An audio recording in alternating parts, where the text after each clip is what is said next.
What's up, people? Welcome to another edition of the New Breed Podcast, the world's best music show, talking about everything brutal, new, death, hard, slam, grind, thrash, core, metal. I'm one half of your hosting duo, Jay Horskow.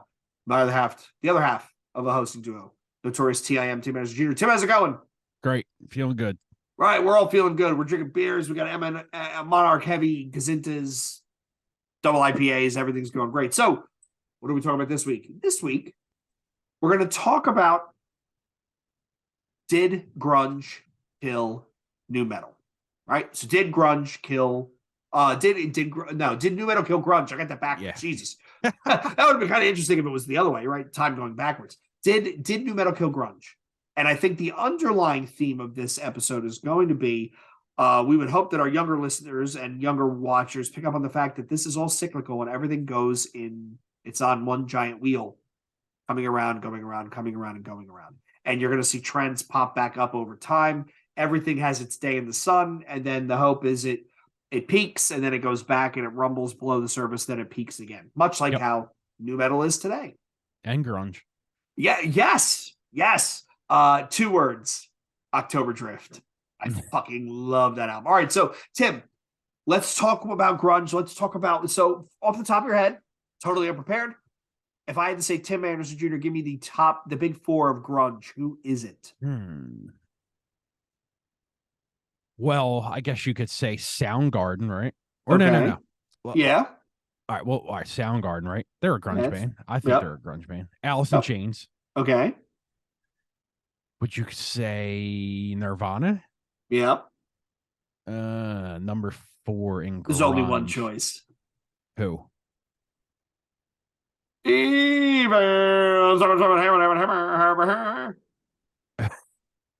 Who? Pearl Jam. Oh, yeah. Butchered that one. But arguably, Tim, the sneaky fifth, the fifth Beatle, Stone Temple Pilots. Oh, yeah. Arguably. Definitely. So, Tim talks bust my balls all the time. Any of you who's listened before or watched before, I am older than Tim.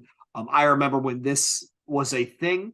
So when we talk about nu metal killing grunge, we have to start with what did grunge kill? And grunge killed hair metal. Hair metal, yes, definitely. Grunge killed hair metal. So much like we talk about late stage nu metal, second wave, third wave nu metal, hair metal did the exact same thing. It started out with Poison, and it started out with Def Leppard and Guns N' Roses, Motley Crue, Pantera. And we're not going to talk about that. And then you ended up with your second wave bands, and you end up with stuff like Slaughter and White Lion and Kix and Trickster, and it ends up with Winger. I would argue that either Winger or Warrant are the late stage hair metal bands that basically signaled the death knell of the genre. Winger, probably. Winger. Yeah, definitely. So that's a fucking great band name, though. But Winger? I love it. I'm torn with Winger because they had some moments, right? And Steve Vai, I think, played guitar with them for a little bit. Well, or am I thinking of Whitesnake? But he sung a song about she's only being 17. Oh, yeah. and I always think of Beavis and Butthead, where they just mercilessly attacked Winger. Like, dude, look at this guy's hair. Look at his hair. So, yeah. I'm glad you bring up hair because the beginning of grunge, they all had that hair. Yes. Yeah, man. Yes. And then slowly over time, it morphed into this, where the term grunge comes from. I think it comes from, I think it's reputed to be from a Sub Pop catalog. Yeah, Sub Pop, yeah. Which was the big record label from the Pacific Northwest. They had all this stuff, Mudhoney and yep, I love Mudhoney. What's the big fat guys band? It was one word. Oh, come on! I know you can see it in your mind. I just don't know what the band is. I forget. Tad. Yeah, okay. Tad. But grunge comes out as a term, and it's meant to signify the flannels and the Eddie Vedder look of the flannels and jeans and boots, hair unwashed. And so, interestingly enough about grunge, Nirvana's debut album comes out in Nevermind comes out in, not their debut because they did Bleach before that. Nevermind comes out in 91 or 92. Let me look. Hold on. Let me look. Let me look. Let me look. Well, while you're looking, I know the first band that really was considered grunge was Green River.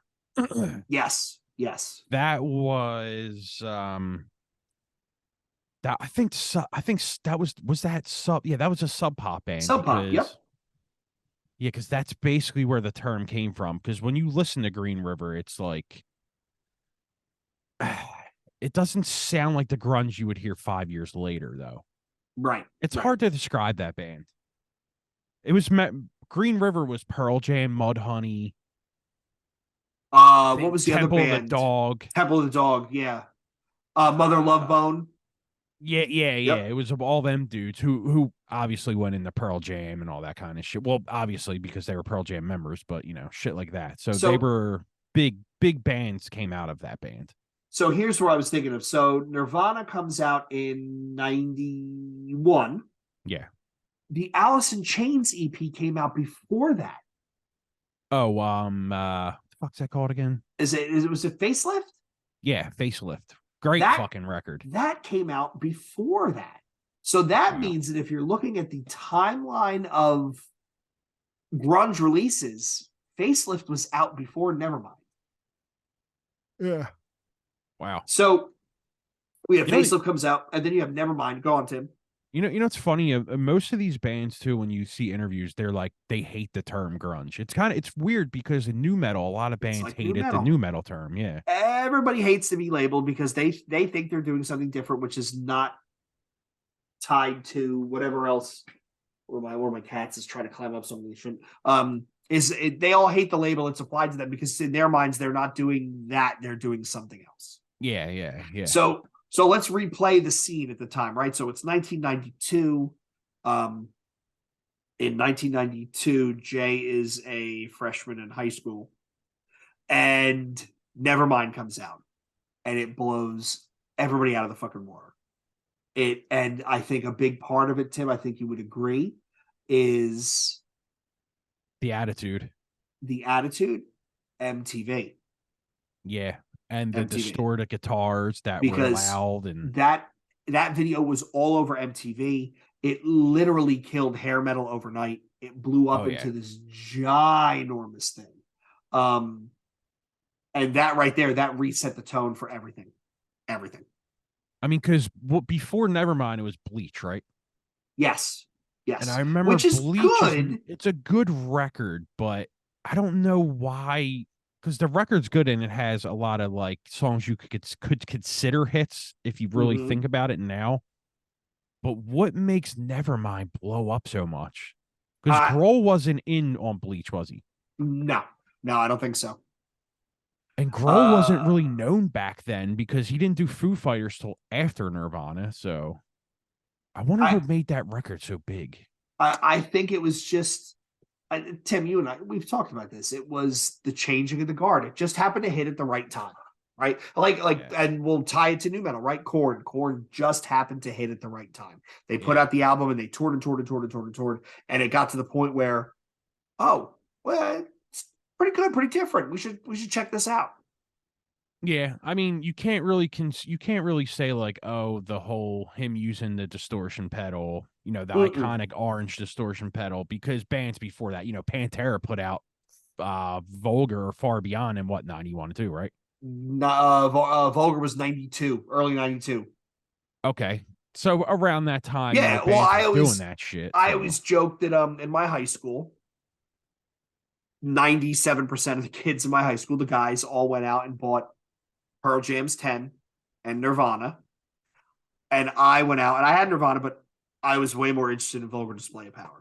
Yeah. And that explains the divide in taste. There was a smaller subset of my friends in school that were into that stuff.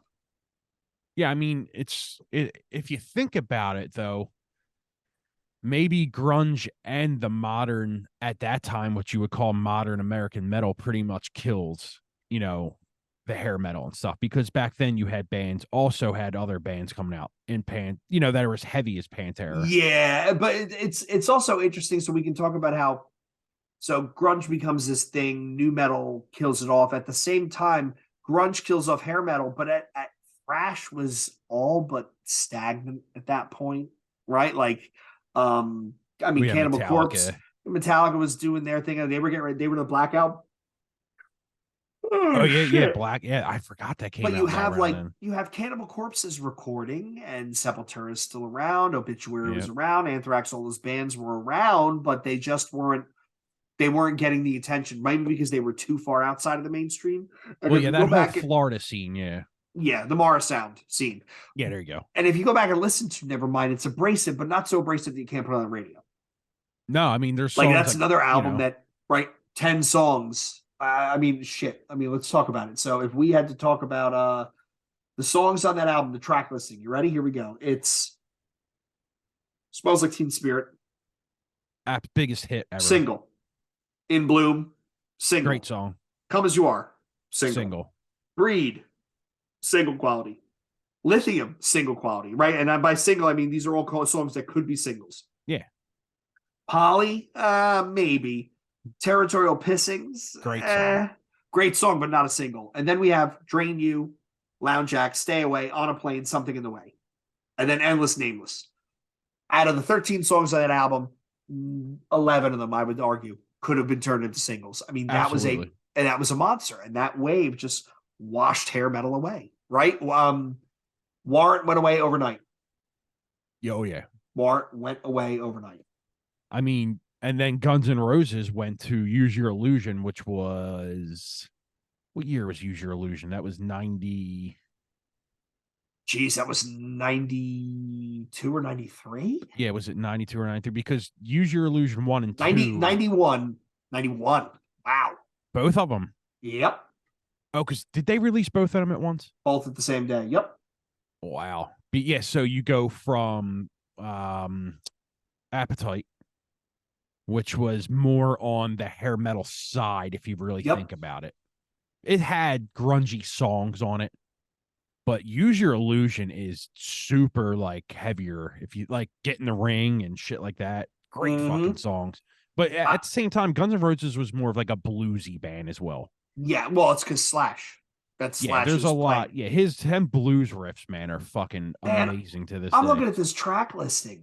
It's November Rain, Civil War, Don't Cry, the Live and Let Die cover. And then Estranged. Use Your Illusion 2 had Knocking on Heaven's Door, Civil War, Estranged. Man, Dude, they're banger records. that is really, really wild. So back to grunge, there's a quote in the Wikipedia article. So I was bouncing all over the place reading stuff. Chuck Klosterman, who's an author, he wrote a book, Fargo Rock City, a heavy metal odyssey in rural North Dakota. His quote was, he talks about the band Bush, right? Which, by the way, 16 Stone, sneaky great album. Great album. Love it. His exact quote was, Bush was a good band who just happened to signal the beginning of the end. Ultimately, they would become the grunge Warrant. He's not wrong. No. He's not wrong, right? Warrant was the band that signaled the beginning of the end. That first album, and then they did Cherry Pie with that amazingly hot girl who married the lead singer, got divorced, and sadly he met an untimely end. But so hair metal's bouncing along, and then here comes grunge, and they beat the shit out of those kids. They locked them in a room, and they took over. And for the next 4 or 5 years, I mean, look at the second wave, third wave grunge stuff, right? This is stuff I would consider like the Toadies, Collective Soul, Candlebox. I mean, STP was close enough. I would consider them first wave, but Collective Soul had some hits. Candlebox had some hits. I think you can lump Silverchair, right? Live is an interesting one because I forgot when Throwing Copper came out, but they stuck around through the 90s. That's a fucking great record. It is, right? Yeah. Live is they're from where are they from again? York, Pennsylvania, because my buddy went to York. Throwing Copper came out in 94. Yeah, great fucking record. This is the ass end of grunge, because here comes nu metal, right? 94 is Korn's self-titled. Yeah. And then 95 is when things really start to pick up. But yeah, Throwing Copper really was a good album. Yeah, Lightning Crashes, that's a great fucking track. I Alone. Oh, yeah. Yeah, there's some good shit on here. You know what actually live song I really think, whenever if we're going to talk about live, Jesus, we're going all over the place on this one. The second album, Mm. So what was the second album? Oh, I forget. Secret Samadhi. Yeah. Secret Samadhi. The song that they did a video for, Lakini's Juice. That song is fucking brilliant. I'm sorry. Yeah, it's a no, they're a great band. Brilliant. And he Who had a voice. who was the band that did that song Runaway Train? Remember that band? Soul Asylum. Soul Asylum, there you go. I was about to say Soul Coughing, and I'm like, no, it's not Soul Coughing. Soul Coughing was great though. Oh, great! And that first album is amazing. But yeah, they're in a league of their own. So we're talking about grunge, right? So grunge is around. It's the big thing. It's Nirvana. It's Pearl Jam. It's Stone Temple Pilots. It's Alice in Chains. It's all that stuff. Soundgarden, who actually turned around and become a really really good passable rock band in their own right. And then in '94. An album comes out at Bakersfield, Korn's self-titled album. Before we go to that, though, I want to ask you a question. If Kurt Cobain does not kill himself, how much longer are they a band? How much bigger do they get? And do you see them as being the biggest grunge band ever? But just take Nevermind. If he doesn't kill himself, I'm almost convinced that they would have found a different way to implode, right? Because he was drugs, and he was notoriously just all over the place. But they would have been as big as they are.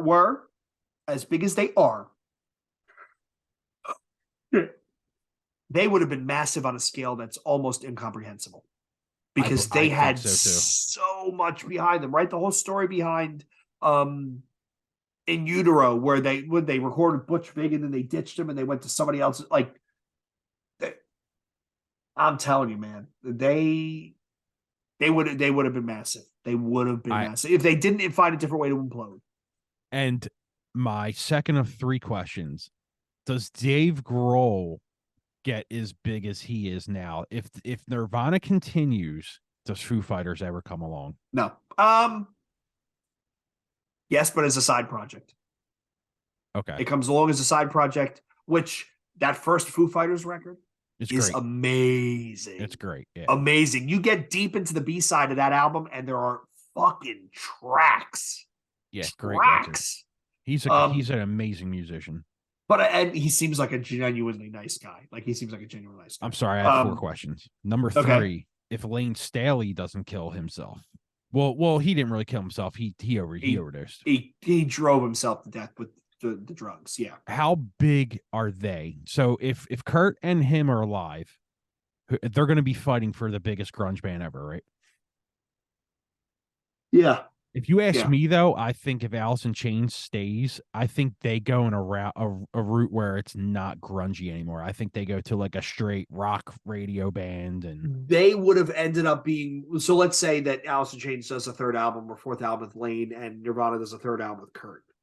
I think Kurt, being the way he's portrayed, the way all the stories make him out to be, if I know anything about the guy, and I don't know much, I think they would have gotten weirder and weirder as time went on, because he was almost subconsciously rejecting the idea of being famous and being rich. Yeah. Whereas I think you're right. I think Alice in Chains would have, and let's give credit where credit is due. Jerry Cantrell is a master songwriter. Oh, the two of them together are what made that band. Definitely. But I think Jerry Cantrell starts writing more and more radio friendly stuff, and Lane Staley's voice just takes them into the stratosphere. Yeah, I mean, well, if you look at Cantrell's solo stuff after, I think, 95, he put his first solo out. That record has the fucking riffs, dude. The riffs, and oh my god, them riffs. Yep. He's on par with Page Hamilton in my eyes with riff writing, because Page writes some fucking riffs, dude. You don't get riffier than that, dude. No, my god. Could you imagine them two together in a band? And I forgot, we just saw him with me. That dude is like 6'5" or something. He's massive. Could you imagine Page and Cantrell in a band? No. It'd be fucking crazy, dude. Might be a little bit too much, right? Because they might actually override each other. I don't know. So that was your 4 questions? Number 4, did Courtney kill him? Oh my god, I'm not drunk enough to have the conspiracy theory conversation. No, we need to do it for a couple minutes. Do you think it's possible that she killed him? No. I don't either. No, I think he was genuinely unhappy. Yeah. I think the fame did. I mean, and again, this is us speculating from the outside in. And anybody who's listening, if you're having these type of thoughts, please call Tim, call me, call anybody, call Yep. somebody, call Definitely. us. Don't, this is it's not Yeah, we're not not joking something. about it. Yeah, It's just a yeah. topic. It's not something to be taken lightly. But do I think she didn't know? I think he was just very unhappy. I Yeah. think he was uncomfortable because of the drugs in his body. And when you relapse, it never gets easier. Every time it gets harder and harder. And I just think he was a genuinely unhappy person. As sad as that is to say, right? I mean, Um, you can't really compare the two genres, obviously, but when you look at the dude in Mayhem, Dead, who kills himself, it's kind of like you would think that at that time, with as big as Mayhem was getting, that dude just offs himself, and it's fucking crazy. If you've seen the movie, it's a fucking absolutely gut wrenching scene. yeah, yeah. Well, he might have done it because he was just thinking that there's nothing left for me, and this is I need to do this before I become a parody of something I don't like. Yeah, Maybe I I was don't know. literally just gonna say that. Yeah, I don't know. But I know I think Kurt Cobain really did do it, and I just think he was deeply unhappy, which is a lesson. I mean, and then you look at guys like Chester Bennington, look at Chris Cornell, right? yeah. Like people from the outside, you never know what's going on in somebody's life. It just Because from goes to the show that fame and money are not everything.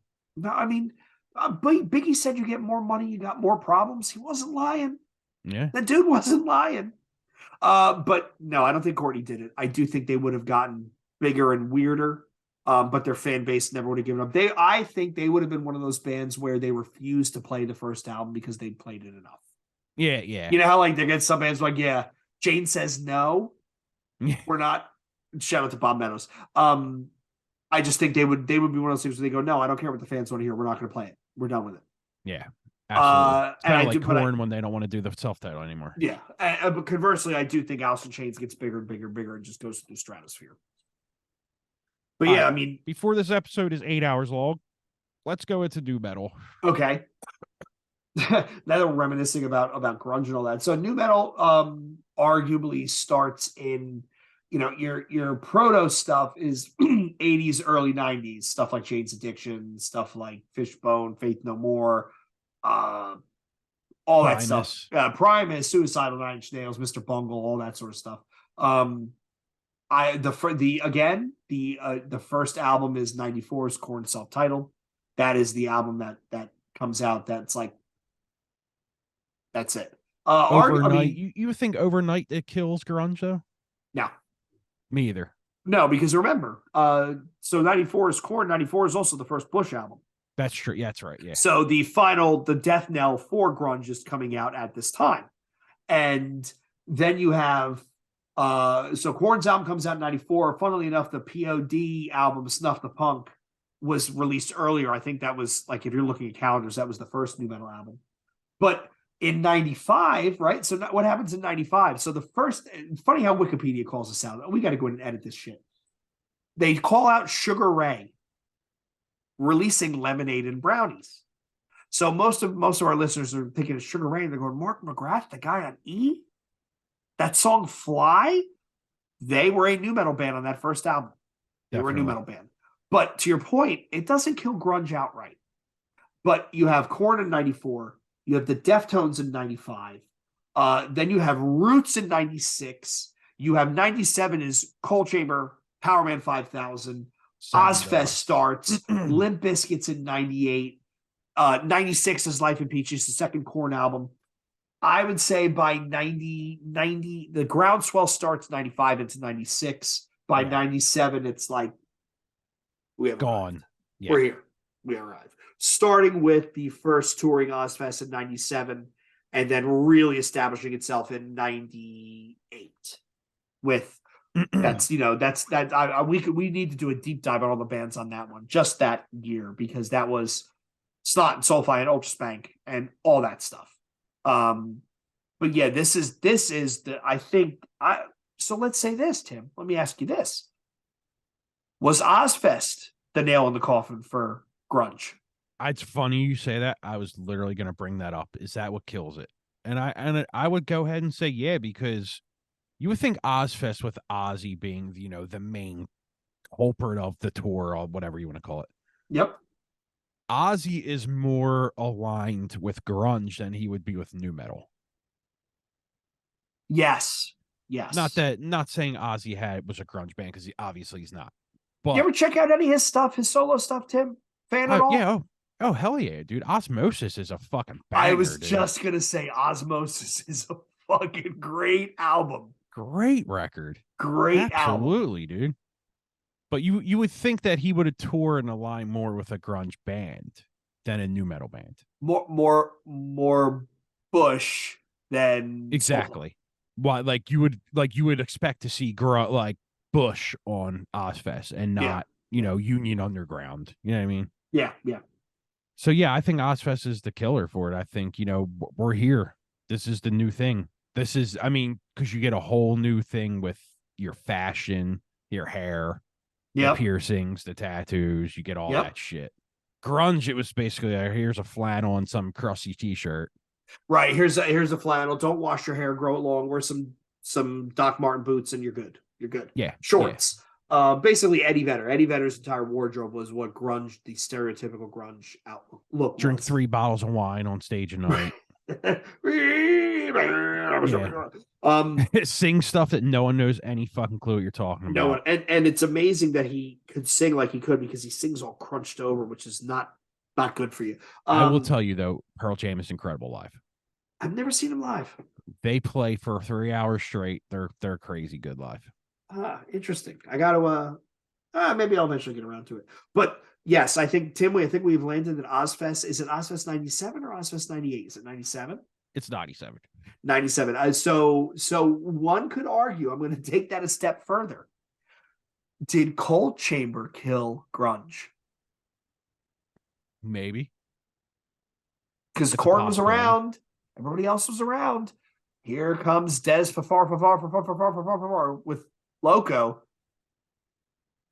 I mean, the other side of that is, did Power Man 5000 kill grunge, which is a really kind of wild conversation to have, considering White Zombie was in that rock and roll area at the time, and then Spider comes along and kills off his big brothers. Well, here's something you can think about.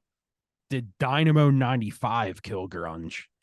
I mean, because that Machine Head set is legendary. I would say Dynamo 95, if there was YouTube back then, would have been the nail in the coffin. Yeah. Those, because Biohazard, all those Roadrunner bands used to go over and play Dynamo, and those sets by Madball, Biohazard, Machine Head, just unreal. Yeah, I think you're right. And with the internet, Dynamo would have killed grunge. I think that the Dynamo set, the Machine Head one, is super cringy with all the weird jumping they were doing, like that forced jump shit. It's so cringy. Well, and also Rob Flynn's wearing a pair of pants that could fit me, and he was 1/2 my size at that time. Right? Didn't he have like the Cro-Mags fucking thing on, the breaker or something? He had a windbreaker, and then he had a Reservoir Dogs t-shirt. He had cornrows, and yeah, whatever do you think? So nu metal definitively kills off grunge, right? Like there's still a little bit, like Bush puts out, was it Razorblade Suitcase is the second album. Yeah. There are some bands kind of in that vein. So grunge goes below the radar. Grunge gets killed, and then grunge's second wave, third wave is where you get all the radio rock bands, like when Collective Soul got bigger and shit like that. Because Collective Soul was big, but they really didn't get big until like 96, 97. So I was going to ask you, nu metal kills off, Ozfest kills off Eddie Vedder. Then if we can animate this, I'm going to find some, Mid-Journey ChatGPT tool to animate this, like grunge, like nu metal actually killing off grunge. I should feed that to one of those things to see what it comes up with. But so nu metal kills off grunge. That shit. It's kind of wild. I'll show you. So grunge goes below the waves. Is it right or wrong, Tim, to say that grunge makes an appearance and comes back into the music zeitgeist with what we refer to as butt rock? Yeah, a little bit. So a little bit with Creed and Godsmack and those sort of bands. There's some grunge sensibilities in what they were doing. I would agree with that. Yeah, because that wave of bands got huge for a long time. I mean, shit, them tours were huge back then. Like if you're from Philly area, The WMM barbecues were huge with that kind of stuff. And, Yep. you had the tour, like you had huge tours back then of bands like that. I mean, Uh, shit. I can remember so many tours back then with like Counting Crows, and it would be like fucking what's that other band called? I forget. But there was at the Tweeter Center, they were like the hosts of all them proto, grunge and second wave grunge bands. So yeah, it got huge for a second after the fact, while new metal was at its peak. so I have a question for you. If Bush was the grunge version of Warrant, right? The death knell. And if Warrant was Warrant was hair metal, Bush was grunge. What band is the death knell for new metal? The last big band where it's like, okay, after you, it is all downhill from here. So they're a new metal band. Yes, yes. They're third wave new metal band, and it's like, okay, we have officially reached. And we've talked about this when labels start hiring bands that are influenced by the first wave bands. It's like, okay, well, you have a copy of a copy. It's a little bit derivative. You're now in your third wave. Who is it? Fucking Primer 55. I was going to be my guess. Yeah. I think that was the high watermark. Yeah. That was the high watermark. And watch these fuckers jump when I get loose. Indeed. Indeed. Yeah. So I'm gonna all right, so we have to all right, so we came up with that grunge got killed by new metal. I want to go to the next part where I think metalcore kills yes. new metal. Okay. So now, Tim, who is the band? Well, As who I is the Lay band? Dying. Is it As I? Oh, I admit. So you're thinking about the first album, the 94th hour, whatever that was? Yeah. Is it As I Lay Dying? Or is it the first Kill Switch album on Roadrunner? Alive or Just Oh. Breathing? Was that on Roadrunner? Yes. Oh, what came out be first? I don't know. Here we go. That's a good fucking question. Let's see here. So let me look this up. So As I Lay Dying. I think that was Uh, 2001. Frail Words Collapse was 2003. Okay. February 2003. So Kill. Live or Just Breathing was before that, I think. I think it was. Damn, I'm glad you said that. A lot. Probably May 2002. Hmm. So Yeah. I think you're right. But I will say this though. Kill Switch, this album comes out, Jesse leaves, the band goes into a weird bit of flux until Howard joins. As I Lay Dying comes out, and that the album for 94 hours. Again, the video. Monster. You couldn't get fucking away from it. Yeah. Couldn't get away from it. Definitely. I think As I Lay Dying kills new metal. Because after that you had God Forbid, you had Chimera. So many bands. I mean, we could keep going. But I wholeheartedly think that metalcore kills new metal for sure. Has to be. Yes. I mean, we could even go further and say that deathcore killed metalcore. Well, yes. I mean? Well, it did.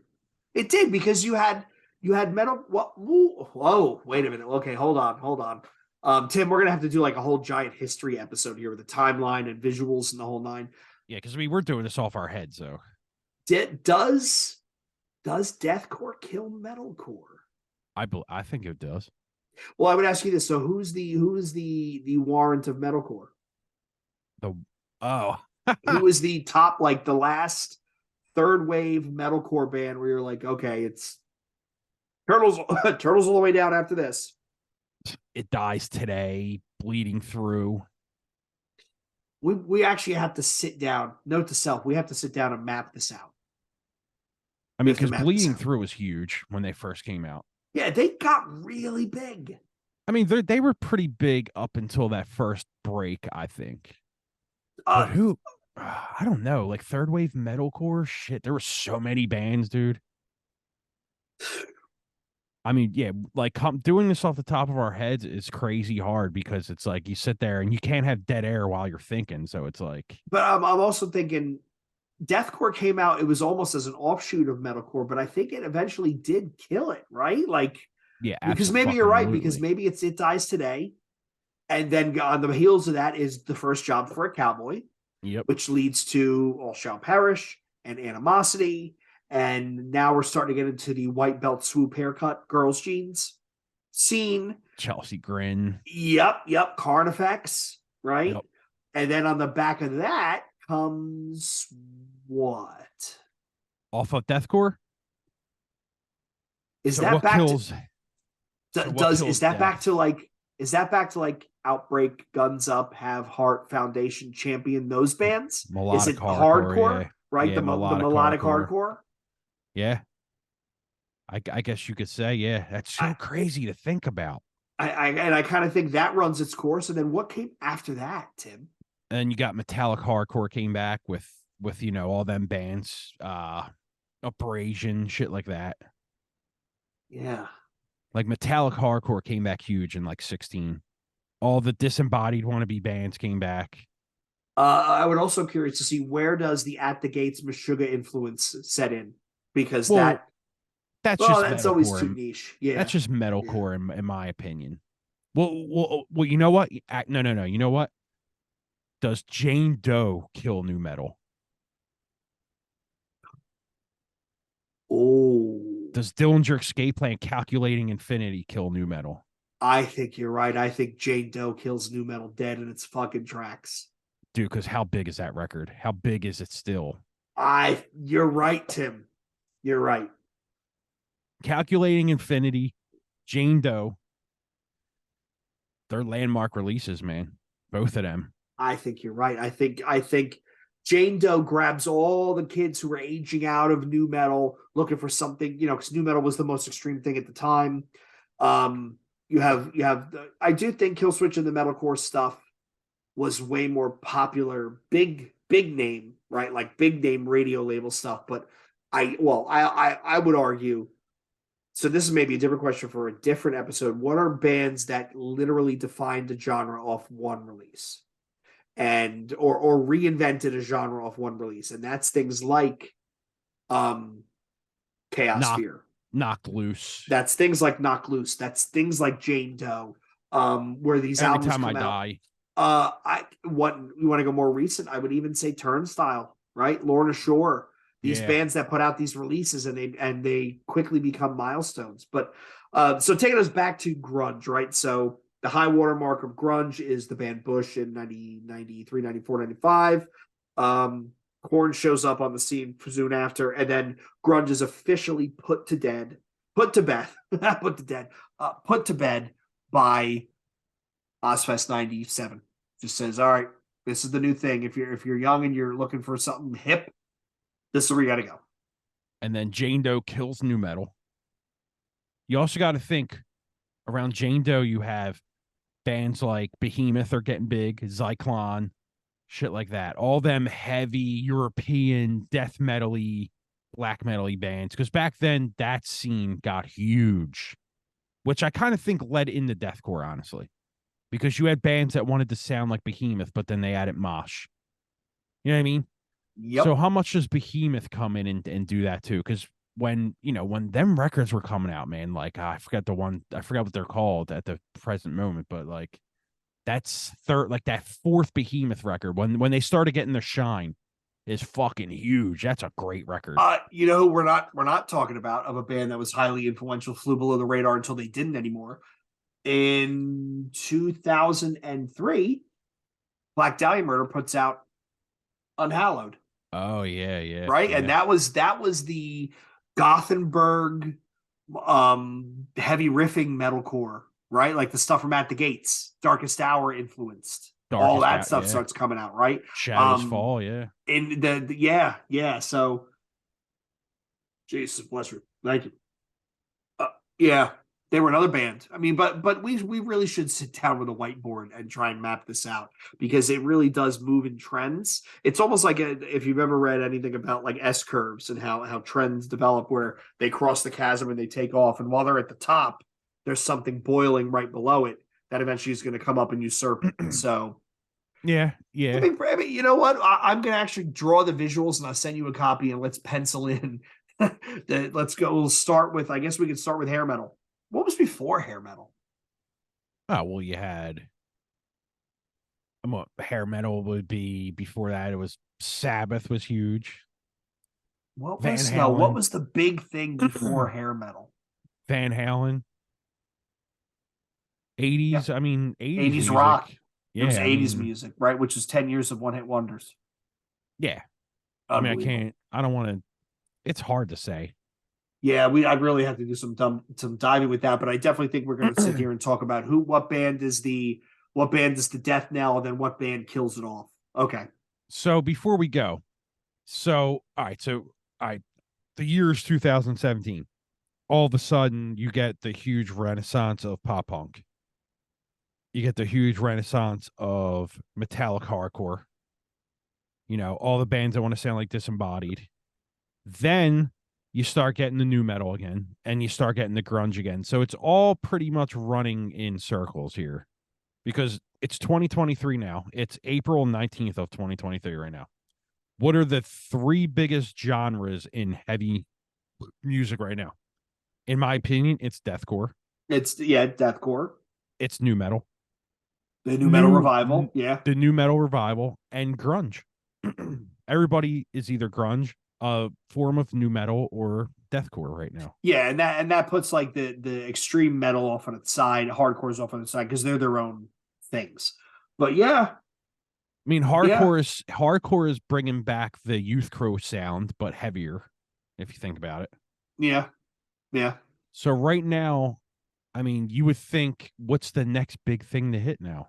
I mean, arguably, it would be like. Is it going to be the singing white belt metalcore again? Is it going to be new metalcore? Right, combine the two, so stuff like Code where Code Orange was going, Loathe, Graphic Nature, Vain, Graphic Nature, Loser. those bands, Loser. I mean, maybe that's the next big thing. Combining those two. Yeah. I mean, they're the big bands in my eyes right now are, you know, the ones you mentioned already. So yeah, I don't know. That might be the next thing. I mean, because black metal is huge.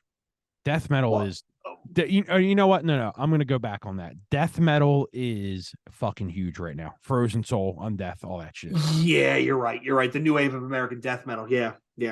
That's 200 huge. stab Deathcore. wounds. Right. I mean, I seen a live interview with Stefan from Deftones Day, and he said one of his favorite new bands is Lorna Shore. Crazy. Yeah, they're huge. They are. When that dude is saying that, you know you're a big band. Yeah. So. Yeah, I have a coworker of mine who's probably got 10 years on me.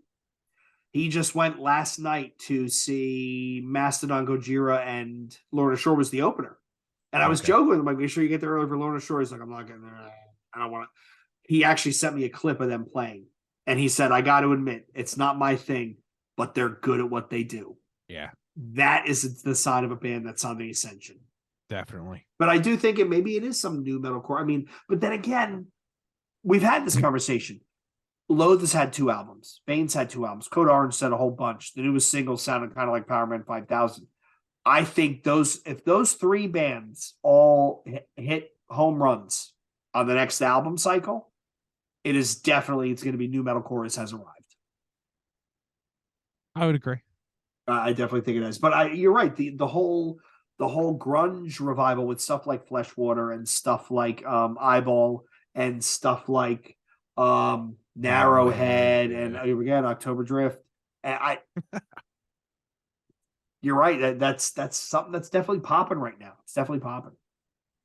Definitely. But yeah, like you said, we'll have to do an actual whiteboard episode, and we'll do it for sure this time. But yeah, if you're listening, you know, let us know what you think of what you Yeah, think killed please what. do. Like, do you agree? Do you disagree? Leave us a comment on YouTube. Send us an email. Post it on Twitter or Facebook or Instagram. Newbury No Score Podcast. Tell us if you agree. If you don't agree, answer the question of what is the warrant of nu metal? Is it Primer 55? Right? Is it? And then what is the band that killed nu metal off? Is it Killswitch? Is it Jane Doe? I mean, let us know what you think because we love other people's opinions. Again, we have our own We little should way put of a looking poll at up things. on the Newbury group page. We should. You know what? The group page on Facebook probably would work. Last time we did a Survey Monkey, like 3 people responded, and one of them was me.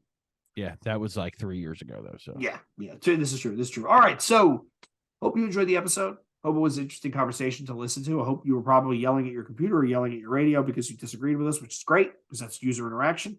Newbury No Score Podcast on both Instagram and Twitter, newburypodcast@gmail.com for all your questions, comments, concerns, or complaints. Find us on r/numetal. Find us on our Facebook group.